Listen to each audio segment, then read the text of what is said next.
అన్న మా దగ్గర ఈ గడిచిన 1.5 year కాలంలో సుమారు 30,000 ఇండ్లని ఈ యొక్క నిషేధిత జాబితాలో పెట్టినరన్న.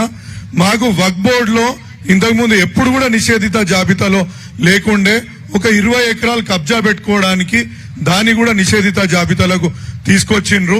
అసలు ఉదాహరణలు చెప్పుకుంటూ పోతే అనేక ప్రాంతాలు అసలు వాళ్ళకి అర్థమే అవుతలేదు. ఇప్పుడు ఇంతకుముందు బాబు చెప్పినట్టు ఒక డిఫెన్స్ కాలనీ, ఇంతకుముందు ఒక జూపల్లి హోమ్స్, వాళ్ళు ఒక చట్టబద్ధంగా కొనుక్కున్న ఆస్తిని వీళ్ళు ముటేషన్ చేయని కారణంగా, ప్రభుత్వ అధికారుల నిర్లక్ష్యం కారణంగా వీటిని అన్నిటిపైన కూడా నిషేధంలోకి పెట్టడం జరిగింది.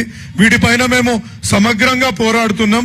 మొన్న ఒక 6 నెలలు వక్ఫ్ బోర్డు దగ్గర తిరిగి, అయ్యా మీరు ఇది తప్పు చేస్తున్నారు, మీరు ఇన్ని ఇండ్లని మీరు ఈ విధంగా చేయొద్దు, మీరు అంటే ఆస్తి యజమానులని ఇబ్బంది పెట్టొద్దు అని అనుకుంటే మొన్ననే ఒక ఆర్డర్ ఇచ్చిండ్రు అన్న వాళ్ళు.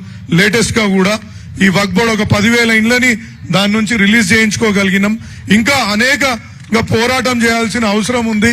ఇంకా చెప్పుకుంటూ పోతుంటే మా దగ్గర 30,000 ఇండ్లని, అవి అంటే ఇండ్లు అన్నప్పుడు ఒక చిన్న సెంటిమెంట్. ఒక ఇల్లు అన్నప్పుడు మనం జీవితకాలం కష్టపడి ఒక చెమటోడ్చి, మనం ఇంతకుముందు దాసోజు రావనన్న చెప్పి రక్త మాంసం పెట్టి మనం ఒక ఇల్లు కట్టుకుంటాం. ఇక్కడ చాలా మంది ఇక్కడ ఉన్న వాళ్ళందరూ రిటైర్డ్ ఎంప్లాయీస్ ఎక్కువ మంది ఉన్నారు.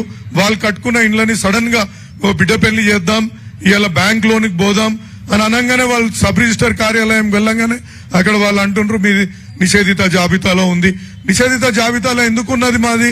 ఇగో దీనికి లింక్ డాక్యుమెంట్లు ఉన్నాయి, దీనికి సంబంధించిన గవర్నమెంట్ ఇచ్చిన పర్మిషన్లు ఉన్నాయి, ప్రతి ఒక్క కాగితం వాళ్ళ ముంగడ పెట్టిన.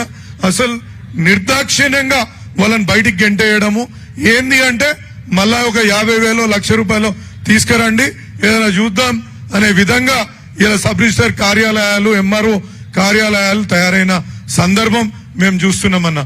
దీని నుంచి మీరు ఎలాగైనా మాకు ఒక స్ఫూర్తిని నింపి పోరాటం చేసి మా ఈ ఆస్తులను కాపాడాల్సిందిగా నేను కోరుతున్నాను.